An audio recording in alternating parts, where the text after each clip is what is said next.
Et je ressentais qu'il y avait quelque chose en moi qui n'était pas moi. Je me suis dit non, là il faut que je dise à cette chose de sortir parce que je commence à capter qu'il y a vraiment quelque chose qui est en moi là. Hello, bienvenue à toi sur la deuxième partie de la vidéo de mon témoignage. Si tu n'as pas encore vu la première, je t'invite à la regarder et je te souhaite un bon visionnage. Parce que je pensais que cette personne-là était mon mari. Je me suis convaincue que le Seigneur m'avait dit patiente parce que j'allais me marier avec lui. C'est là de convoiter que ce soit mon mari qui a failli me perdre en fait. Dans ce non-sens, je me suis dit qu'il fallait que je me barre et je suis partie vivre en Guadeloupe pendant 1 an. J'ai noué une amitié avec une de mes cousines que je connaissais pas trop, mais on a appris à se connaître là-bas. Et cette cousine était ancrée en Dieu. Cette cousine, c'était vraiment un souffle d'amour. Amour pour les autres, pour elle-même. Elle s'aimait. Genre, elle s'aimait. Je me dis, mais comment elle fait pour s'aimer autant? Pour parler d'elle comme elle le fait, avec tant de bienveillance et d'amour pour elle-même. Elle a réussi à parler à ce qui se passait à l'intérieur de moi. Je comprenais qu'en fait, c'était pas la personne le problème, c'était moi et le fait que je me choisissais pas. Et quand bien même quelqu'un est censé peut-être être l'homme de ta vie, tu n'es pas censé te sacrifier autant pour que ça arrive, parce que la personne me faisait subir toutes les blessures d'intérieur qu'il vivait en lui. J'avais nourri une foi envers le fait de me dire que il faut que je passe par là, c'est mon fardeau, c'est moi qui dois le changer, c'est moi qui dois le sauver. Et on se rend compte qu'en fait, ça n'arrive jamais. Et moi, dans tout ça, je m'éteignais à petit feu. Je vais vous raconter une anecdote par rapport à ça, parce que c'est vraiment là que ça a tout changé. Je marchais dans la rue et j'étais pas bien, j'étais triste. Et je marchais comme ça et en fait on était à 4 je crois. Et celui qui était au milieu, il me voyait marcher, il me disait ouais Noémie, reste pas toute seule derrière comme ça, viens rapproche-toi de moi. Rapproche-toi de moi, je sais pas, il y a un truc qui te suit derrière, c'est bizarre. Je me retourne, je vois personne et j'ai compris qu'il parlait de quelque chose de spirituel. Et quand je vois personne, je me dis ok c'est bizarre. Et je commence à marcher à côté de lui pour arriver là où on devait arriver. Et j'arrive du coup à l'appartement. J'étais assise comme ça sur le bord du lit et tout et je regardais dans le vide. Mon ami qui était spirituel, il vient devant moi et il dit à l'ami qui était à côté de lui ouais regarde là, elle a un truc. Il y a un truc derrière elle. Et ils partent. J'ai un démon qui me suit ou quoi? Qu'est-ce qui se passe? Et donc après ça, je rentre chez moi. Et quand je rentre chez moi, je me disais, ça sert à quoi en fait de croire si c'est pour souffrir comme ça? Alors j'ai prié par rapport à mes pensées et j'ai prié pour que le Seigneur me délivre parce que je comprenais pas pourquoi j'étais aussi malheureuse. Ma cousine que je vous ai dit qui était remplie d'amour, un jour j'étais allée chez elle et elle arrive dans le salon et elle se met à pleurer. Et elle dit oui je sais pas ce qui se passe mais je sens que quelqu'un va pas bien. Pourtant tout le monde va bien dans ma famille mais je sens qu'il y a un truc qui va pas, je comprends pas. Quand elle pleure, je me dis waouh, j'arrive même pas à exprimer ce que je ressens parce que je continuais à faire semblant. Je continuais à faire semblant que ça allait. Et donc elle m'a dit qu'elle savait pas ce qu'elle avait, mais elle ressentait une tristesse, qu'elle n'arrivait pas à vivre avec ça. Et elle est repartie dans sa chambre en pleurs. Et là j'ai compris. J'ai compris que c'était moi.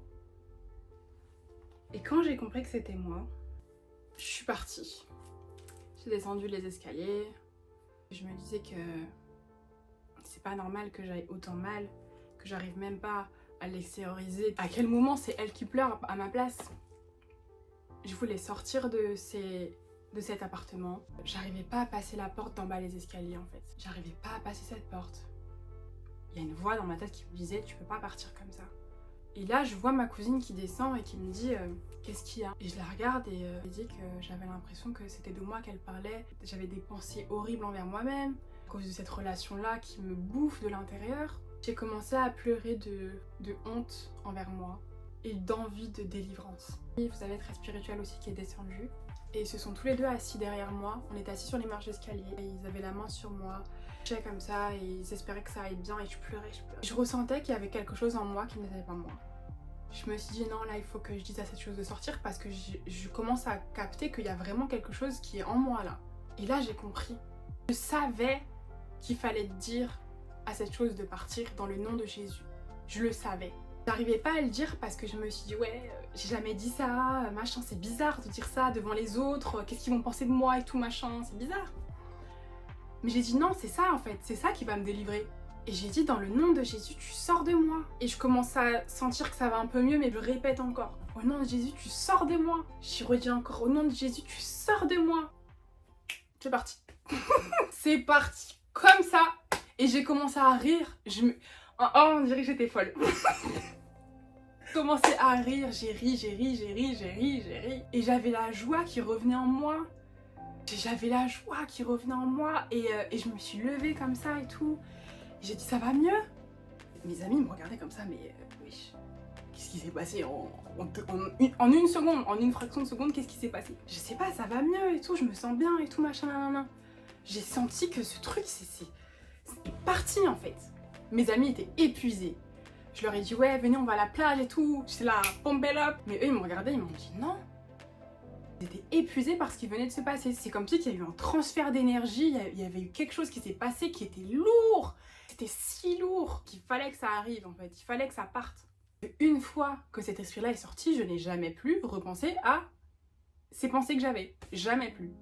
J'en avais jamais parlé à personne, j'étais dans ma souffrance toute seule en fait, tout ce temps-là. Parce que je voulais sauver quelqu'un. On peut pas prendre le fardeau des autres comme ça.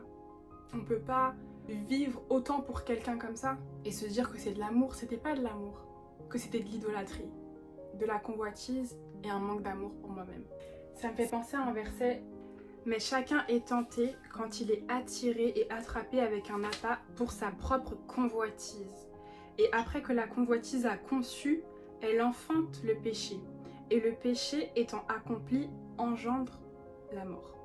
C'est exactement ce qui m'est arrivé. Écoutez ce qu'ils disent un peu plus loin. Recevez avec douceur la parole qui a été plantée en vous et qui peut sauver vos âmes. Et mettez en pratique la parole et ne l'écoutez pas seulement en vous trompant vous-même par des faux raisonnements. Je me suis convaincue de quelque chose et du coup j'ai convoité quelque chose. Donc forcément la convoitise a conçu un péché qui est l'idolâtrie que j'ai eue envers cette personne. Ça m'a emmenée à la perte de mon identité.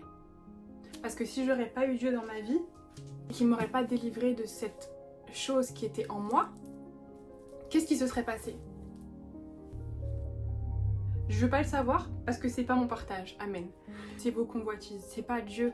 Et moi j'en ai voulu à Dieu parce que je me disais mais c'est à cause de toi. J'en ai voulu à Dieu mais à la fois je me disais mais je peux pas en vouloir à Dieu, genre c'est forcément moi qui ai déconné quelque part. Mais je ne comprenais pas où j'avais déconné parce que j'étais persuadée qu'il m'avait dit que c'était mon mari. J'étais persuadée.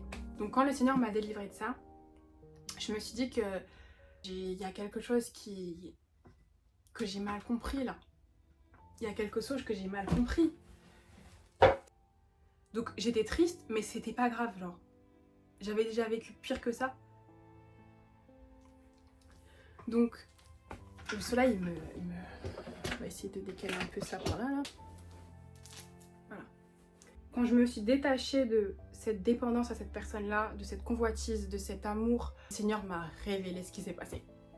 Il m'a réveillée et il m'a révélé. Vraiment, vous connaîtrez la vérité et la vérité vous affranchira. Il m'a délivré de toutes ces fausses pensées que j'avais en idolâtrie de la personne, de l'amour, de qui je suis en Christ. Genre, j'ai complètement changé de personnalité. Je suis devenue une autre personne. Parce que je suis passée du plus bas et il m'a relevé à un niveau que je peux plus retourner là où j'étais en fait. C'est ça qui est merveilleux avec Dieu. Hein. C'est que même quand vous souffrez, il est avec vous dans votre souffrance et quand vous décidez d'en sortir, il vous remet à un niveau que jamais vous aurez pensé. Et donc du coup, par rapport à ça, il y a un verset dans Galates 6 qui dit « Frères, même si quelqu'un est surpris en quelque faute, vous qui êtes spirituels, redressez-le avec un esprit de douceur. Prends garde à toi-même de peur que tu ne sois aussi tenté. Portez les fardeaux les uns des autres et vous accomplirez aussi la Torah du Mashiach, car si quelqu'un pense être quelque chose qu'il ne soit rien, il se trompe lui-même. Que chacun éprouve ses propres œuvres, et alors il aura de quoi se glorifier pour lui-même seulement et non par rapport aux autres. Car chacun portera son propre fardeau, Que celui à qui l'on enseigne la parole soit en communion avec celui qui l'enseigne pour tout ce qui est bon. Amen. C'est un verset qui, lorsque vous avez eu le même syndrome que moi d'aider les autres, de servir les autres et d'être là pour les autres, vous pouvez parfois vous tromper parce que du coup vous souffrez à la place des gens. Et chacun son combat. Chacun son combat. Donc on n'est plus dans le ouais mais je peux le changer, mais si, mais ça, parce que ça peut vous mener dans des endroits où vous n'êtes pas prêt en fait. Parce que vous savez pas là où la personne elle est vraiment. Et le niveau où la personne avec qui je voulais faire ma vie était tellement dans une basse vibration que ça n'allait pas avec moi et que ça m'a mené à la dépression et à vouloir mourir. Donc ça veut dire que cette personne-là avait un fardeau tellement fort, elle avait des blessures tellement fortes que en étant en contact avec moi, ça a failli me terminer. C'est pas à vous de sauver les gens. Ce n'est pas à vous de sauver les gens. Et ça, je l'ai compris vraiment grâce à ce qui s'est passé là. Car toute la Torah est accomplie dans cette seule parole, tu aimeras ton prochain comme toi-même. Mais si vous vous mordez et vous dévorez les uns les autres, prenez garde que vous ne soyez pas détruits les uns par les autres. Je vous dis donc, marchez selon l'esprit et vous n'accomplirez pas les désirs de la chair. On a chacun notre histoire, chacun nos blessures, chacun nos fardeaux à porter. Et c'est pas aux autres de les prendre à votre place. Et c'est pas à vous de prendre les fardeaux des autres. Mais il dit quand même que vous pouvez les redresser dans l'amour. Et que vous pouvez aimer les autres comme vous-même. Donc on confond souvent ça, le fait d'aimer les autres comme soi-même, à vouloir souffrir pour les autres et faire ci pour les autres et machin et tout et tout et tout. Mais ce qu'on comprend pas, c'est que ça peut nous détruire. Il dit clairement que si vous vous mordez et vous dévorez les uns les autres, prenez garde que vous ne soyez détruits les uns par les autres. Tout ça là, c'était dans une bonne intention, mais ça aurait pu me détruire et ça m'a clairement détruit. Après, gloire à Dieu, j'en suis encore là aujourd'hui et j'ai pu être restaurée, mais ça peut détruire. Alors, je vais finir cette vidéo en vous partageant des livres et des vidéos qui m'ont aidé à sortir de ça, qui m'ont aidé à comprendre aussi mon identité et qui m'ont aidé à savoir en fait qu'on ne vit pas pour être en couple, on ne vit pas pour se marier, on ne vit pas pour être aimé par les autres. On vit pour Jésus, on vit pour soi. J'ai écrit une parole qui, je sais plus où j'ai vu ça, je crois que c'est dans une vidéo ou dans un livre que j'ai lu. Au début, nous aimons le fait que les autres soient comme nous. Puis, nous commençons à trouver des défauts aux autres. Nous cherchons donc à les changer, ne réalisant pas que ce que nous acceptons pas chez les autres sont les parties de nous que nous ne voulons pas voir par peur d'avoir à les changer. Quoi ? Donc parfois, on veut changer les autres, mais on réalise pas que en voulant changer les autres, ça reflète juste le fait qu'on n'accepte pas aussi que nous, il y a des choses qui vont pas chez nous et on veut pas avoir à les changer. On veut pas les changer, alors on se dit qu'on doit changer les autres. On veut pas comprendre que c'est à nous et que c'est nous qui avons la responsabilité sur ce qu'on ressent, sur ce qu'on vit, sur ce qu'on est. On veut pas voir ça, alors on se dit que c'est l'autre le problème et on veut changer l'autre. Voilà pourquoi connaître nos blessures est si bénéfique. Car cela peut nous permettre de guérir plutôt que de vouloir changer. Nous agissons par peur de perdre l'amour des autres, non pas par amour pour les autres ou pour soi-même. C'est dingue, hein? Donc, il faut vraiment, lorsqu'on est dans des situations comme ça, se demander pourquoi est-ce qu'on veut changer l'autre. Qu'est-ce que ça cache de vouloir changer quelqu'un ? Ça cache que nous-mêmes, on a peur de devoir se changer pour ne plus avoir à subir certaines choses en fait. On doit se changer soi pour attirer les choses qui nous sont dues tout simplement.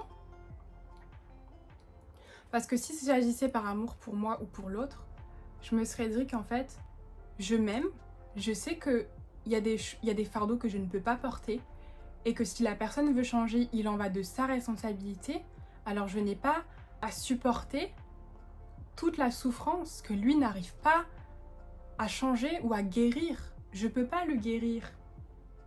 Et il faut vraiment comprendre ça pour se délivrer en fait de la dépendance affective et du fait de faire les choses pour les autres et jamais pour soi. Donc une fois que le Seigneur m'a enseigné tout ça, quand il m'a vraiment montré tout ce qui a fait que je suis restée dans cette relation-là, ah non, j'ai vu la vie différemment. Il y a des livres et des vidéos qui m'ont aidée et je vais vous mettre en barre d'infos, je pense, les 3 ou 5 vidéos qui, lorsque j'étais dans cet état-là, m'ont vraiment aidée à comprendre qui j'étais, quelle femme je voulais être et mon identité, parce qu'en fait, ça m'est arrivé parce que je ne connaissais pas ma valeur, en fait. Je ne connaissais pas ma valeur. Alors j'attirais des choses qui ne reflétaient pas ma valeur. Et le livre qui m'a aidée, c'est ça. Aimer à l'infini. C'est un livre extraordinaire. C'est un philosophe thérapeute qui a le Christ dans son cœur. Il enseigne à aimer, à s'aimer de l'amour infini du Christ et non pas de notre amour à nous qui sont perdus. Alors, je vous conseille vraiment de lire ce livre parce que il m'a apporté tellement de choses dans ma délivrance, et à toutes les personnes qui sont coincées au niveau où j'étais coincée, ça va vous aider. Et c'est pas un livre qui se lit comme ça. Genre, il faut le temps de process parce que ça vous donne tellement d'informations sur l'amour qu'on peut pas tout lire comme ça. Je vais vous lire un petit passage, peut-être que ça va vous donner envie. Allez. Car je suis ce que je cherche. Je désire une sérénité infinie, car dans la réalité de mon être, je suis sérénité infinie. Chacun de mes désirs a donc pour seule fonction de me renseigner sur la qualité infinie de mon être. Est-ce que je désire vivre un grand amour ? Je peux m'interroger. Quelles sont les qualités que j'aspire à vivre dans le grand amour dont je rêve ? Une fois identifiées, les qualités qui m'appellent plutôt que d'attendre, tourner vers l'extérieur, la rencontre qui changera ma vie, je peux vivre le retournement auquel m'appelle la philosophie du Christ. Je dois d'abord me souvenir de ceci. Je suis ce que je cherche. Alors ce que je désire avoir, il me faut d'abord l'être. Donc, j'espère que ce livre j'espère que ce court extrait va peut-être vous donner envie de le lire. En tout cas, moi, c'est vraiment la chose qui m'a poussée à vraiment enraciner ma relation avec Dieu sur mon identité, ma réelle identité. Et je comprends maintenant pourquoi je me suis jamais sentie comme les autres. En étant ancrée dans la présence de Dieu, j'ai compris qu'en fait, c'était ça ma vie, en fait. C'était ça qui j'étais. J'étais amour infini et j'aspire à vivre ça, en fait. Soyez bénis, soyez encouragés. Je vous encourage tous à vraiment vivre la vie que vous méritez, à avoir les personnes dans votre vie que vous méritez, non pas selon vos désirs à vous, mais selon ce que Dieu veut pour vous. Et accepter que parfois, c'est vous qui avez tort. Et que parfois, il y a des choses que vous espérez, mais qui sont basées sur la souffrance et la peur, et non pas par l'amour de soi et l'amour des autres. Donc soyez bénis. Je prie vraiment le Seigneur pour que ça vous aide. Et je prie que ça vous encourage comme moi ça m'a encouragée. Et d'ici là, je vous dis à bientôt. Merci à vous de m'avoir écouté.